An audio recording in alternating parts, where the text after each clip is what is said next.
Sensation, le MAG. Bonjour à tous, bienvenue sur Sensation en association avec TV78. Depuis 1997, la ville de Bois d'Arcy est jumelée avec la ville de Mücheln en Allemagne. Quels sont les objectifs du jumelage? Comment les deux villes font perdurer le jumelage et l'amitié franco-allemande? Et est-ce que le jumelage a encore un sens aujourd'hui? Pour en parler avec nous, je suis avec Nadine Mirochnikov, vice-présidente du comité de jumelage Bois d'Arcy-Mücheln. Bonjour. Bonjour. Alors Mücheln est une ville allemande située dans la région de Saale-en-Salt, qui compte environ 10 000 habitants. Comment le jumelage entre Bois d'Arcy et la ville allemande est né? Qu'est-ce qui a inspiré ce jumelage? Alors tout au départ, je crois que c'était un vrai échange, une volonté de partager entre les écoles allemandes et l'école française, et de partager entre les élèves du collège. Donc ça a été vraiment au départ une D'abord, ça a été coopération. tourné vers le scolaire, vers les jeunes. C'est-à-dire que ce sont des professeurs d'allemand et de français qui ont travaillé ensemble et qui ont commencé à faire poindre cette idée de jumelage. Et après, comment est-ce que ça a évolué justement? Alors, ça a évolué parce que les villes ont souhaité, l'une et l'autre, c'était aussi bien Bois d'Arcy que Mücheln, ont souhaité que ça s'étende à tous les citoyens de la ville et pas seulement aux collégiens. Donc maintenant, c'est une vraie ambition d'avoir cette collaboration entre citoyens des deux communes et des associations surtout, donc aussi bien les citoyens que les associations de ces villes, avec des matchs de foot, alors eux nous montrent ce qu'ils savent faire, notamment on a eu plusieurs fois des équipes de vélo acrobatiques d'Allemagne qui sont venues, qui faisaient des choses magnifiques. Et puis nous, on a aussi des équipes de volley ou de ping-pong qui ont fait des matchs et qui ont gagné aussi.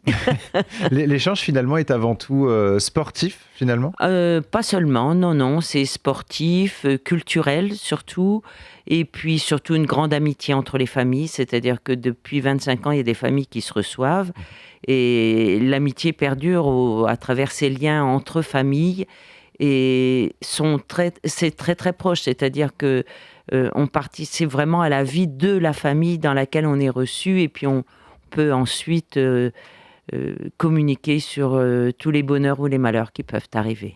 Alors les jumelages sont aussi l'occasion d'organiser et mettre en place des événements ou des actions communes entre les deux villes.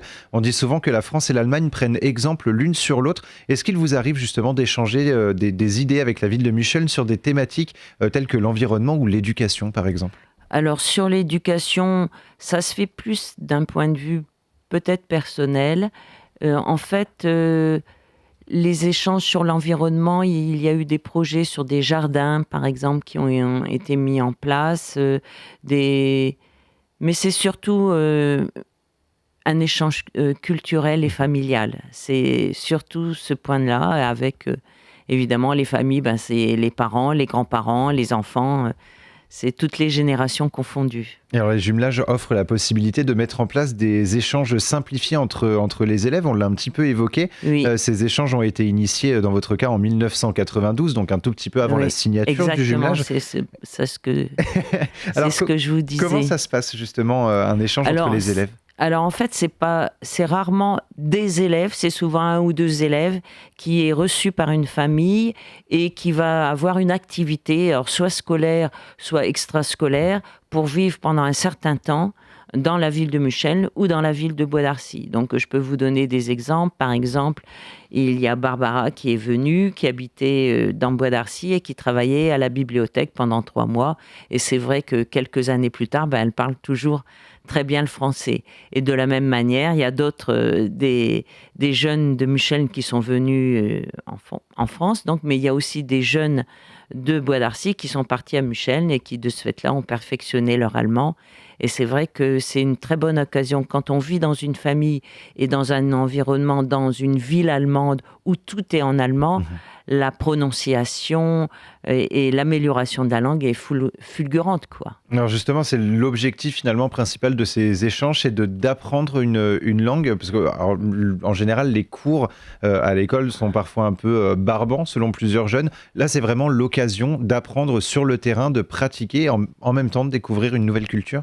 Alors c'est vrai qu'on découvre une nouvelle culture parce que on ne vit pas tout à fait pareil. Par Mmh. exemple, on découvre que le petit déjeuner, ça se prend pas dans des assiettes, mais sur des petites planches en bois parce qu'il y a beaucoup de charcuterie et de fromage. Donc c'est un petit détail qui fait que, ben, c'est pas tout à fait comme en France. Mais quand on est dans le pays, il y a surtout tous les idiomatismes et les phrases qu'on ne trouve pas, quand on traduit directement. Mmh. Et donc c'est cette, approche de la langue qui est très différente. Et pour les jeunes, c'est non seulement de connaître une famille, de connaître un pays, de connaître une langue, de connaître une manière de manger, une manière de se distraire.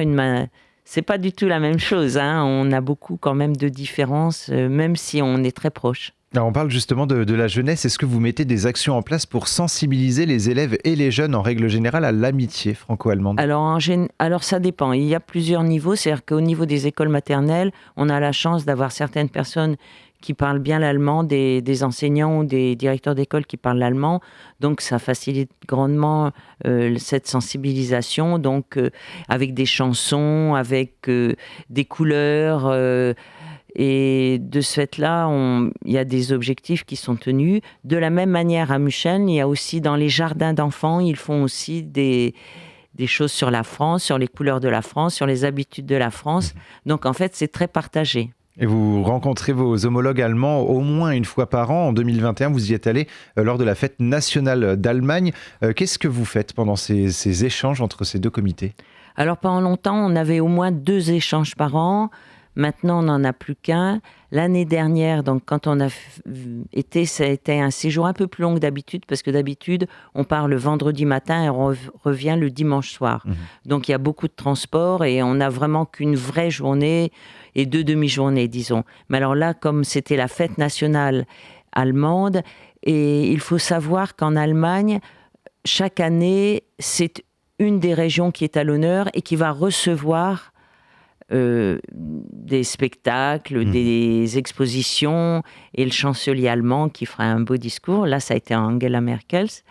Et donc, c'est intéressant de voir cette manifestation particulière. Et nous avons eu la chance que cette année dernière, la manifestation s'est produite, disons, dans une ville qui s'appelle Halle et qui était tout proche de Muscheln. Mmh. Donc, on a voulu absolument en profiter.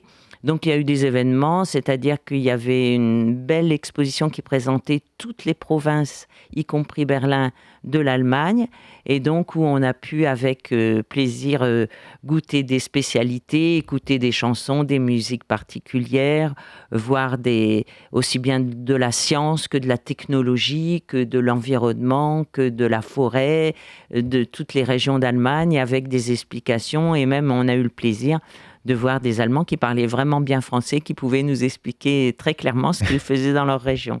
Et alors en janvier, une soirée est organisée sur les 60 ans du traité de l'Élysée. L'occasion pour vous de faire participer les maternelles puisqu'ils chanteront. Est-ce que l'amitié franco-allemande doit être justement inculquée dès le plus jeune âge? Je pense que, quelle que soit l'amitié, mais déjà apprendre que si quelqu'un est différent, ce n'est pas pour autant qu'il est notre adversaire. Et je crois que dès l'enfance, il faut vraiment multiplier au maximum la possibilité d'avoir la diversité, et notamment pour l'Allemagne, c'est une proposition qui est faite.